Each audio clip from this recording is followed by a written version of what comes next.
فليستجيبوا لي وليؤمنوا بي لعلهم يرشدون. صدق الله العظيم.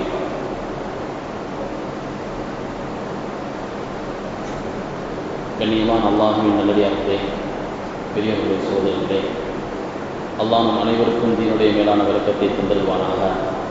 தீனின் பிரகாரம் நம்முடைய வாழ்வின் கடைசி தருணம் வரை நிலைத்து நின்று அமல் செய்யக்கூடிய பாக்கியத்தை நசீபாக்குவானாக. அன்பான சகோதரர்களே, நம்முடைய வாழ்க்கையில் நாம் பல விஷயங்களுக்கு முக்கியத்துவம் தருகின்றோம். அது மிக முக்கியம் என்பதாக நினைக்கின்றோம். அதிலே நாம் முக்கியத்துவம் தரக்கூடிய ஒரு முதன்மையான விஷயம் நம்முடைய பாதுகாப்பு. எனக்கு எந்த வகையிலும் பாதிப்புகள் ஏற்பட்டுவிடக்கூடாது, ஆபத்து ஏற்பட்டுவிடக்கூடாது.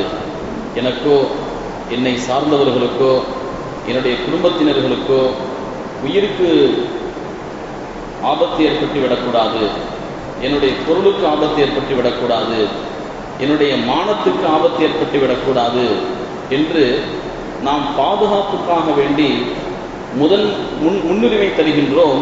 இது ஒரு மனிதனுடைய அடிப்படையான தேவை. பாதுகாப்பாக இருக்க வேண்டும். இந்த பாதுகாப்பை நாம் எல்லா வகையிலும் எதிர்பார்க்கின்றோம், எல்லோருக்கும் எதிர்பார்க்கின்றோம். அதற்காக காசு பணத்தை செலவழிப்பதற்கு கூட நம்ம தயாராக இருக்கின்றோம். கொஞ்சம் காசு பணம் போனாலும் பரவாயில்லை, கிடைப்பது நன்றாக இருக்க வேண்டும். ஒரு வீடு கட்டுகின்றோம், வீடு கட்டும் போது கூட கொஞ்சம் காசு பணம் செலவானாலும் பரவாயில்லை, பாதுகாப்பாக அந்த வீடு இருக்க வேண்டும், எந்த ஆபத்தும் இருக்கக்கூடாது என்று நாம் ஒவ்வொரு விஷயத்திலும் இந்த பாதுகாப்பை முன்னிலைப்படுத்தி அதற்கான காசு பணத்தை செலவழிக்கின்றோம், நம்முடைய உழைப்பை தருகின்றோம். இது நம்முடைய அடிப்படையான ஒரு தேவை. மார்க்கம் அந்த மாதிரி தேவைகளுக்கு மார்க்கமும் முன்னுரிமை தருகின்றது. எதை நாம் மிக முக்கியமாக நம்முடைய தேவையாக பார்க்கின்றோமோ மார்க்கமும் அந்த தேவையை எடுத்துக் கொள்கின்றது. அன்பு சகோதரர்களே, பெரியவர்களே, இந்த பாதுகாப்பு என்பது எத்தனை முக்கியத்துவம் வாய்ந்ததாக இருக்கும் பொழுது எல்லா பாதுகாப்பையும் நாமே ஏற்படுத்திக் கொள்ள முடியுமா? எனக்கு தேவையான எல்லா பாதுகாப்பையும் ஆபத்துகளிலிருந்து, அசம்பாவிதங்களிலிருந்து, கஷ்டங்களிலிருந்து, சிரமங்களிலிருந்து தேவையான அனைத்தையும் நானே ஏற்படுத்திக் கொள்ள முடியுமா என்றால் கண்டிப்பாக கிடையாது. நமக்கான பாதுகாப்பை நான் மட்டுமே முழுமையாக என்னால் செய்துவிட முடியுமா என்றால் கிடையாது. என்னை மீறிய சில சக்திகள் இருக்கின்றன, கண்ணுக்கு தெரியாத பல விஷயங்கள் இருக்கின்றன, பல அசம்பாவிதங்கள் நினைத்து பார்க்க முடியாத வகையில் ஏற்பட்டு விடுவதுண்டு. அந்த மாதிரியான விஷயங்களில் இருந்து என்னை பாதுகாக்க வேண்டும் என்றால் கண்டிப்பாக நான் என்னை படைத்த அல்லாஹ்விடம் பாதுகாப்பு கேட்கணும். என்ன நானே எனக்கு பாதுகாத்துக் கொள்ள தெரியும் என்று நாம் இருமாப்புடன் இருந்து விட முடியாது. என்னை படைத்த அல்லாஹ்விடம், யா அல்லாஹ், என்னை நீ பாதுகாக்க வேண்டும் என்று கண்டிப்பாக கேட்க வேண்டும். அப்படி கேட்பதும் அவசியம். பல முயற்சிகளை செய்யக்கூடிய நாம், பல உழைப்புகளை போடக்கூடிய நாம் இந்த மாதிரியான விஷயங்களில் அல்லாஹ் பாதுகாப்பான் என்ற எண்ணத்தோடு அல்லாஹ்விடமும் பாதுகாப்பு கேட்க வேண்டும். அப்போதுதான் அந்த பாதுகாப்புங்கிறது முழுமை பெறும். நமக்கான பாதுகாப்பு என்பது எப்போ முழுமை பெறும் என்றால் அல்லாஹ்வுடைய பாதுகாப்பும் சேர்ந்தால் மட்டும்தான் முழுமை பெறும். அந்த பாதுகாப்பையும் நாம் அல்லாஹ்விடம் கேட்டு பெற வேண்டும். அல்லாஹ்வுடைய அடியார்களாகிய நாம் அல்லாஹ்வை வணங்குகின்றோம், தொழுகின்றோம், இன்னும் தான தர்மங்களை செய்கின்றோம், வணக்க வழிபாடுகளில் ஈடுபடுகின்றோம். அல்லாஹ் என்ன பாதுகாப்பான் என்ற எண்ணத்தோடு இய்யாக நஅபுது வ இய்யாக நஸ்தஈன், உன்னையே நாங்கள் வணங்குகின்றோம், உன்னிடத்திலேயே உதவி தேடுகின்றோம். உலமாக்கள் சொல்வார்கள், அங்கே உன்னையே வணங்குகின்றோம், உன்னிடத்திலே உதவி தேடுகின்றோம் என்ற இந்த இரண்டையும் சேர்த்து சொல்லியிருப்பதற்கு காரணம் என்னவென்றால் அல்லாஹ்வை வணங்குவதே அல்லாஹ் என்ன பாதுகாக்கிறதுக்காண்டி தான். அல்லாஹ்வை நாம் வணங்குவதால் அல்லாஹ்வுடைய அந்தஸ்து என்ன உயர்ந்து விடப் போகின்றதா? நாம் வணங்குவதால் அது நமக்குத்தான் லாபம். நான் அல்லாஹ்வை வணங்கினேன், அல்லாஹ்விடத்தில் துஆ செய்தேன், பிரார்த்தித்தேன், அதனுடைய பலாபலன் அது எனக்கு திரும்ப வரும். என்னுடைய பலனுக்காக, லாபத்திற்காகத்தான் நான் அல்லாஹ்வை வணங்குகின்றேன், அல்லாஹ்வுடைய லாபத்திற்காக அல்ல. நம்ம வணங்காததுனால அல்லாஹ்வுடைய அந்தஸ்து தாழ்ந்துவிட போவதோ, நாம் வணங்குவதன் காரணமாக அல்லாஹ்வுடைய அந்தஸ்து உயர்ந்துவிட போவது அல்ல. அல்லாஹ் உயர்ந்தவன், எப்போதும் உயர்ந்தவன், உயர்ந்தே இருக்கின்றான். நாம் வணங்கக்கூடிய அந்த வணக்கத்தின் பலாபலன் நம்மை அடைய வேண்டும். அதிலே ஒன்று எனக்கான பாதுகாப்பை அல்லாஹ் தரணும். பல விஷயங்களை, கண்ணுக்கு தெரியாத பல விஷயங்கள், அசம்பாவிதங்கள், சஞ்சலங்கள், அதிலிருந்தெல்லாம் என்னால் தாங்கிக் கொள்ள முடியாது, அல்லாஹ் மட்டும்தான் பாதுகாக்க முடியும் என்று அல்லாஹுவை பரிபூர்ணமாக ஈமான் கொண்டு அல்லாஹுடைய பாதுகாப்பை கேட்டு பெறணும். பல பேர் நம்ம என்ன நினைக்கிறோம், ஆமா அல்லாஹ் தான் பாதுகாக்கணும், கேட்பதில்லை. அல்லாஹுவா பாதுகாக்க வேண்டும் என்று நாம் நினைத்துக் கொள்கின்றோம், நாம் கேட்பதில்லை. ஆனால் மார்க்கம் நம்மை கேட்க சொல்கின்றது. அல்லாஹ் இடத்துல பாதுகாப்ப கேளுங்க, அல்லாஹ்வா பாதுகாப்பா, அது ஒரு பக்கம் இருக்கட்டும். அல்லாஹ் நம்ம கேட்காம எவ்வளவு விஷயங்களை தந்திருக்கிறான். நாம் பிறப்பதற்கு முன்னால் என்னுடைய கண்ணு, காது, மூக்கெல்லாம் சரியாக இருக்க வேண்டும் என்று கேட்டுவிட்டால் நாம் உலகத்தில் பிறந்தோம். அல்லாஹ் நமக்கு எல்லா உறுப்புகளையும் தந்திருக்கின்றான். அதுபோல நாம் கேட்காமல் அல்லாஹ் ஏராளமான பாக்கியங்களை நமக்கு செய்திருக்கின்றான், ஏராளமான பாதுகாப்புகளை தந்திருக்கின்றான். ஆனாலும் மார்க்கத்துடைய கட்டளை, நீங்கள் அல்லாஹ்வுடைய பாதுகாப்பை கேளுங்க. அல்லாஹ் பாதுகாப்பான், அல்லாஹ் பாதுகாக்கக்கூடிய சக்தி படைத்தவன், அதுல எந்த சந்தேகமும் தேவையில்லை. எத்தனை பெரிய, எவ்வளவு பெரிய சம்பவங்களாக இருக்கட்டும், ஆபத்துகளாக இருக்கட்டும், பாதுகாக்கக்கூடிய சக்தி உலகத்தில் அல்லாஹுக்கு மட்டும்தான் இருக்கின்றது. வரலாறுகளை நாம் அடிக்கடி ஜும்மாவுடைய பயான்களின் மூலம் பேசுவதுண்டு, கேள்விப்பட்டிருக்கின்றோம். ஹஜ்ரத் யூனுஸ் அலைஹிஸ்ஸலாத்து வஸ்ஸலாம் கடலிலே விழுந்து விடுகின்றார்கள். கடல் பயணத்தின் பொழுது கடலில் விழுந்து விடுகின்றார்கள். கடலில் விழுந்தாலே ஆபத்து. அதிலும் பேராபத்து என்னவென்றால், ஒரு மீன் அவர்களை விழுங்கிக் கொள்கின்றது. அல்லாஹ்ட்ட பாதுகாப்பு கேட்கிறாங்க. இந்த நேரத்தில் என்னுடைய உயிரை அல்லாஹ், உன்னை தவிர யாரும் பாதுகாக்க முடியாது. அல்லாஹ்வுடைய பாதுகாப்பு கேட்கிறாங்க. அல்லாஹ் பாதுகாத்தானா இல்லையா? அவர்களுடைய உயிரை பாதுகாத்து கரை ஒதுங்க செய்த அந்த மீன் கரை ஒதுங்க செய்து மீனுடைய வயிற்றில் இருந்து ஹஜ்ரத் யூனுஸ் அலைஹிஸ்ஸலாம் உயிருடன் வெளியே வந்தார்கள். அந்த பாதுகாப்பை கொடுத்தது யார்? கேட்டதனால் தானே அல்லாஹ் அந்த பாதுகாப்பை கொடுத்தான். ஹஜ்ரத் இப்ராஹிம் அலைஹிஸ்ஸலாத்து வஸ்ஸலாம் எதிரிகள் எல்லாம் சேர்ந்து நெருப்பு குண்டத்தில் தள்ளிவிடுகின்றார்கள். நெருப்பு குண்டத்தில் தள்ளப்பட்ட ஹஜ்ரத் இப்ராஹிம் அலைஹிஸ்ஸலாம் அவர்கள் மீது சிறு கீறல் கூட படியாமல் அவர்களை பாதுகாத்தது யார்? அல்லாஹ் பாதுகாப்பான். அந்த சம்பவத்தை ஏன் குர்ஆன் பேசுகின்றது? நமக்கான படிப்பினை. நீங்களும் அல்லாஹுவை நம்பி இருந்தால், அல்லாஹுடைய பாதுகாப்பை கேட்டீங்கன்னா, இப்படிப்பட்ட ஒரு சூழலிலும் கூட அல்லாஹ்ங்கிற பாதுகாப்பா என்ற அந்த நம்பிக்கையை நமக்கு ஊட்டுவதற்காக வேண்டி இப்ராஹிம் அலைஹிஸ்ஸலாமுடைய சம்பவத்தை குர்ஆன் பேசுகின்றது. பெருமானார் ஸல்லல்லாஹு அலைஹி வஸல்லம் ஹிஜ்ரத்திற்கு புறப்படுகின்றார்கள். மக்காவிலிருந்து புறப்படக்கூடிய ரசூல் ஸல்லல்லாஹு அலைஹி வஸல்லம் அவர்களை எதிரிகள் துரத்தி கொண்டு வருகின்றார்கள். கூறிய ஆயுதங்களுடன். ஆபத்து சூழ்ந்திருக்கின்றது, உயிருக்கான ஆபத்து. ஒரு குகையில் அவர்கள் தஞ்சமடைகின்றார்கள். எதிரிகள் பக்கத்தில் வந்து விட்டார்கள். ஹஜ்ரத் அபூபக்கர் சித்திக் ரலியல்லாஹு அன்ஹு அவர்கள் சொல்கின்றார்கள், யா ரசூலல்லாஹ், எதிரிகள் எவ்வளவு நெருங்கி விட்டார்கள் என்றால், அவங்க குனிஞ்சி தன் காலை பார்த்தா கூட நம்ம உள்ள பதுங்கி இருக்கிறது தெரிஞ்சிடும். நபி ஸல்லல்லாஹு அலைஹி வஸல்லம் பதறல்ல, பதட்டம் அடையல, அச்சமடையல. அல்லாஹ்வுடைய பாதுகாப்பு அவங்க பெற்றிருந்தார்கள், கேட்டிருந்தார்கள். அல்லாஹ் என்ன பாதுகாக்கணும் என்ற அந்த துஆவை அவர்கள் செய்துவிட்டு புறப்பட்டிருந்ததன் காரணமாக எதிரிகளுடைய கண்களுக்கு அவர்கள் தெரியவில்லை. அவர்களை பாதுகாத்தது யார்? அல்லாஹ் பாதுகாத்தான். அன்பு சகோதரர்களே, இந்த மாதிரி அல்லாஹ் பாதுகாத்தான் என்ற இந்த தகவல்கள், இந்த செய்திகள், இந்த சம்பவங்கள் குர்ஆனில் சொல்லப்பட்டிருப்பதற்கு காரணம் என்னவென்றால், நீங்களும் அல்லாஹ்வுடைய பாதுகாப்பை கேட்டு பெறுங்கள். ஆபத்துகள் நிறைஞ்ச உலகத்தில் நம்ம வாழ்ந்துட்டு இருக்கிறோம். முற்காலம் எப்படியோ, ஆனால் நம்முடைய காலத்தை பொறுத்தவரை எல்லா ரூபத்திலும் ஆபத்துகள் நம்மை சூழ்ந்திருக்கின்றன. எந்த ரூபத்தில் என்ன நடக்கும் என்று சொல்ல முடியாத அளவிற்கான அசம்பாவித சம்பவங்களை அடிக்கடி நாம் கேள்விப்படுகின்றோம். சமீபத்தில் ஒரு பேருந்து ஒன்று பெங்களூரிலிருந்து ஹைதராபாத்திற்கு சென்றது. இரவு நேரம் ஒரு 3 மணி அளவில் ஒரு அசம்பாவிதம் ஏற்பட்டது. வழியிலே ஆக்சிடென்ட் ஆகி கிடந்த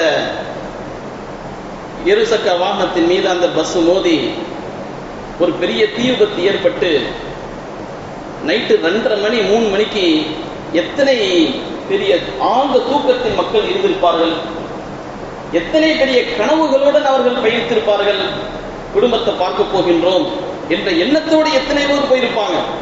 வேலையிலிருந்து வீடு திரும்பக்கூடியவர்கள் எத்தனையோ பேர், சம்பாதித்து விட்டு தன்னுடைய சொந்த ஊருக்கு திரும்பக்கூடியவர்கள் அதிலே இருந்திருப்பார்கள். ஆனால் கரிக்கட்டைகளாக ஆகி யார் என்று அடையாளம் தெரிய முடியாத அளவிற்கு அந்த தீக்குள் கருகி செத்து விட்டார்களே. யாராவது எதிர்பார்த்திருப்பார்களா இப்படி ஒன்று நடக்கும் என்று? அன்பு சகோதரர்களே, அந்த மாதிரியான இடத்திலே அல்லாஹ்வுடைய பாதுகாப்பை தவிர வேற யாருடைய பாதுகாப்பும் கிடையாது. ஆயிரம் சொல்லிக் கொள்ளலாம். பாதுகாப்பு ஏற்பாடுகள் ஏராளம் செய்திருக்கின்றோம். அரசாங்கம் செய்திருக்கின்றது, பெரிய பெரிய நிறுவனங்கள் செய்திருக்கின்றன, செய்து கொண்டே இருக்கின்றார்கள். ஆனாலும் விபத்துகள் நடந்து கொண்டே இருக்கின்றன. பஸ் விபத்துகள் நடந்து கொண்டே இருக்கின்றன, ரயில் விபத்து நடந்து கொண்டே இருக்கின்றது, விமான விபத்து நடக்கின்றது. அதிலும் நாம் கேள்விப்படுகின்றோம். இந்த சம்பவங்கள் எல்லாம் நமக்கு உணர்த்தக்கூடிய ஒன்று, உங்களிடத்தில் 1000 வசதிகள் இருக்கலாம், 1000 ஏற்பாடுகளை நீங்கள் செய்யலாம். ஆனால் அல்லாஹ் நாடினாலேயே தவிர இந்த பாதுகாப்பை யாராலும் தர முடியாது. அல்லாஹ் அந்த பாதுகாப்பை தன்னுடைய கையிலே வைத்திருக்கின்றான். எனவே பாதுகாப்பை கேட்டு பெறுங்கள் என்று குர்ஆன் நமக்கு சொல்லித் தருகின்றது. நபிவழி நமக்கு போதிக்கின்றது. நீங்கள் வீட்டை விட்டு செல்லும் பொழுது அல்லாஹ்வுடைய பாதுகாப்பை கேட்டு பெறுங்கள். பிஸ்மில்லாஹி தவக்கல்து அலல்லாஹ் என்ற இந்த துஆவுடன் நீங்கள் வெளியே சென்றீர்களே ஆனால் அல்லாஹ் உங்களை பாதுகாப்பான். துஆ சொல்லித் தரப்பட்டிருக்கின்றது, பாதுகாப்புடைய துஆக்கள். அந்த பாதுகாப்புடைய துஆக்களை நாம் அல்லாஹ்வின் மீது நம்பிக்கை வைத்தவர்களாக, அல்லாஹ் என்னை பாதுகாப்பான் என்ற எண்ணத்தோடு ஓதக்கூடிய பழக்கத்தை ஏற்படுத்தணும். ஒரு சில துஆக்கள், அந்த துஆக்களை கேட்டாலே இந்த துஆவை நம்ம விடவே கூடாது. ஏனென்றால் அப்படிப்பட்ட அர்த்தங்கள் பொதிந்த ஒரு வார்த்தையை ரசூல் ஸல்லல்லாஹு அலைஹி வஸல்லம் பயன்படுத்தி எதுவெல்லாம் நம்மை பாதிக்க வைக்குமோ, எதுவெல்லாம் நம்மை நிலைகுலைய வைக்குமோ, அந்த மாதிரியான பல விஷயங்களை விட்டு ரசூல் ஸல்லல்லாஹு அலைஹி வஸல்லம் பாதுகாப்பு தேட சொல்லி நமக்கு கற்றுத் தந்திருக்கிறார்கள். உதாரணத்திற்கு ஒரு துஆவை நான் இங்கே அதனுடைய அர்த்தத்தை மட்டும் சொல்லி காட்டுகின்றேன். எத்தனை முக்கியத்துவம் வாய்ந்தது அந்த துஆ என்பது. அல்லாஹும்ம இன்னி அஊது பிக, யா அல்லாஹ், என்னுடைய மரணம் எப்படி இருக்க வேண்டும் என்று சொன்னால் கொடூர மரணத்தை விட்டு என்னை பாதுகாத்து விடு. அல்லாஹும்ம இன்னி அஊது பிக மினத் தரத்தி, மேலிருந்து உயரமான இடத்திலிருந்து கீழே விழுந்து உடல் சிதறி செத்து போவது எத்தனை கொடூரமானது. அந்த மாதிரியான விபத்து ஏற்பட்டு விட்டால் அந்த உடலை பார்ப்பதற்கு கூட நமக்கு தைரியம் கிடையாது. அந்த மாதிரியான மரணத்தை விட்டு என்னை பாதுகாத்து விடு. ஒமினல் ஹதம், இடிபாடுகளுக்குள் சிக்கி சாவது. இருந்து கொண்டே இருந்தார், வீடு இடிந்து கீழே விழுந்து விட்டது, மண் சரிவுக்குள் அவர் சிக்கிக் கொண்டார், அதனால் அவர் இறந்து விட்டார். நம்மால் அந்த மாதிரி மரணத்தை யோசிக்க முடியாது. அதே மாதிரி ஒமினல் கர்க், தண்ணீருக்குள் மூழ்கி சாவுவது. கடல் பயணம் செய்கின்றார்கள், ஆற்றிலே குளித்துக் கொண்டிருக்கும் பொழுது எங்கிருந்தோ வந்த அலை அவரை இழுத்து சென்று கடைசியாக அவர் பிணமாக வீடு திரும்புகின்றார். அதை பார்ப்பதற்கு கூடிய அந்த உடல் அந்த அளவிற்கு பாதிக்கப்பட்டிருக்கும். அப்படி ஒரு கொடூரமான மரணம் அது. அதே மாதிரி ஒமினல் ஹரக், நெருப்புக்குள் சிக்கி சாவது. நெருப்பு பிடித்து அந்த நெருப்பிலே இறந்து விட்டார், கரிக்கட்டையாக திரும்புகின்றார். அதெல்லாம் தாங்கக்கூடிய சக்தி நமக்கு இருக்கின்றதா? அதே மாதிரி ரசூல் ஸல்லல்லாஹு அலைஹி வஸல்லம் சொன்னார்கள், வஅஊது பிக மின் ஐ யதஹப்பத்னி ஷைத்தான் இன்தல் மௌத். மரணத்துடைய நேரத்தில் ஷைத்தான் என்னை வழிகெடுப்பதை விட்டு ஒன்றது பாதுகாப்பு கேட்கணும். இன்னைக்கு நாம் அல்ஹம்துலில்லாஹ் அல்லாஹ்வுடைய பேரை சொல்லிக் கொண்டிருக்கின்றோம், கலிமாவை சொல்லிக் கொண்டிருக்கின்றோம். ஆனால் மரணத்துடைய நேரத்திலும் என்னுடைய ஈமான் பாதுகாக்கப்பட வேண்டும் என்றால், ஷைத்தானை விட்டு எனக்கான பாதுகாப்பு கிடைக்க வேண்டும் என்றால், நான் அல்லாஹ்ட்ட காப்பாத்து என்று கேட்கணும். அல்லாஹ்வுடைய பாதுகாப்பு கேட்டு பெற வேண்டும். வஅஊது பிக மின் அன் அமூத லதீகா வஅஊது பிக மின் அன் அமூத ஃபீ சபீலிக முத்பிரா. உன்னுடைய பாதையில் புறமுதுகிட்ட நிலையில் மரணிப்பதை விட்டு என்னை பாதுகாத்து விடு. வஅஊது பிக மின் அன் அமூத லதீகா, விஷ ஜந்துகள், பாம்பு, தேடு, பூரா, இந்த மாதிரி விஷ ஜந்துகள் கடித்து அதனால் ஏற்படக்கூடிய மரணத்தை விட்டு என்னை பாதுகாத்து விடு என்று ரசூல் ஸல்லல்லாஹு அலைஹி வஸல்லம் இந்த வார்த்தைகளை எல்லாம் பட்டியலிட்டு வரிசைப்படுத்தி இந்த துஆக்களை நீங்கள் கேளுங்கள் என்று நபி அவர்கள் சொல்லி இருப்பதற்கு என்ன காரணம்? கேட்டால்தான் இதெல்லாம் கிடைக்கும். நம்முடைய மரணம் ஆஃபியத்தான மரணமாக இருக்க வேண்டும், ஆரோக்கியமான மரணமாக இருக்க வேண்டுமே தவிர இது மாதிரி அசம்பாவிதமான மரணங்கள் யாருக்கும் ஏற்படக்கூடாது. அப்படி ஏற்படக்கூடாது என்றால் அல்லாஹ்ட்ட இந்த துஆவை செய்யணும் என்பதற்காக நபி ஸல்லல்லாஹு அலைஹி வஸல்லம் இதை சொல்லி தந்திருக்கின்றார்கள். அருமை சகோதரர்களே, பெரியவர்களே, சில நேரங்களில் நாம் என்னத்தான் துஆ செஞ்சாலும் நடந்து விடுகின்றது. எல்லாருக்குமே அந்த கேள்வி இருக்கும். துஆ செஞ்சுட்டு தான் புறப்பட்டாங்க, எல்லாம் செஞ்சுட்டு தான் போனாங்க, ஆனா இப்படி ஆகிவிட்டது அப்படி ஆகிவிட்டது என்று. துஆவின் மீது நம்பிக்கை வையுங்கள், நடப்பது அது நடவாக இருக்கும். ஹஜ்ரத் அபூ சலமா, ஹஜ்ரத் உம்மு சலமா, இவங்க 2 பேரும் மக்காவை விட்டு புறப்படுறாங்க, ஹிஜ்ரத் செய்றாங்க,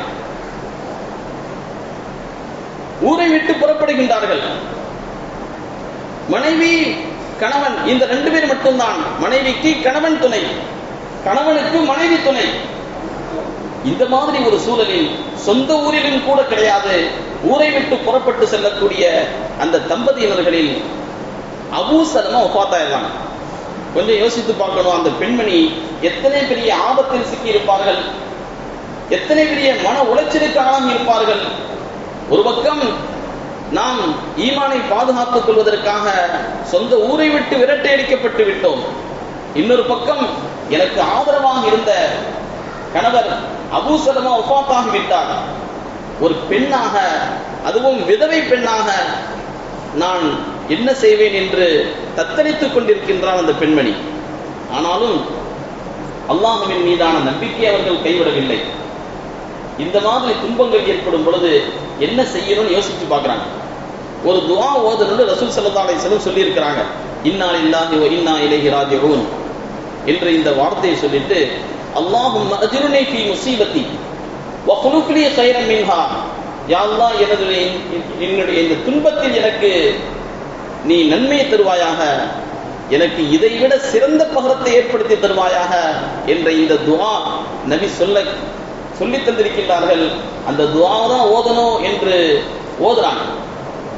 அப்ப அவங்க மனசிலே நினைக்கிறாங்க, இதை விட சிறந்தவர்களை, சிறந்ததை தான் என்று அல்லாஹ்ட்ட நம்ம கேட்கிறோம். அபூ சலமாவை விட சிறந்த கணவரா கிடைக்க போறாரு. ஆனாலும் துஆ ஓத சொல்லி இருக்கிறாங்க, நான் ஓதுறேன், ஓதிட்டாங்க. அவர்கள் சொல்கின்றார்கள், அபூ சலமாவுக்கு பிறகு உம்மு சலமாவுக்கு கணவனாக வந்தது யார் தெரியுமா? ரசூலுல்லாஹி ஸல்லல்லாஹு அலைஹி வஸல்லம். இது அந்த துஆவுடைய பரக்கத். அந்த சகோதரர்களே, பெரியவர்களே, இந்த மாதிரி துஆ செஞ்சிட்டு அதற்கு மேலும் ஆபத்து ஏற்படுமே ஆனால்,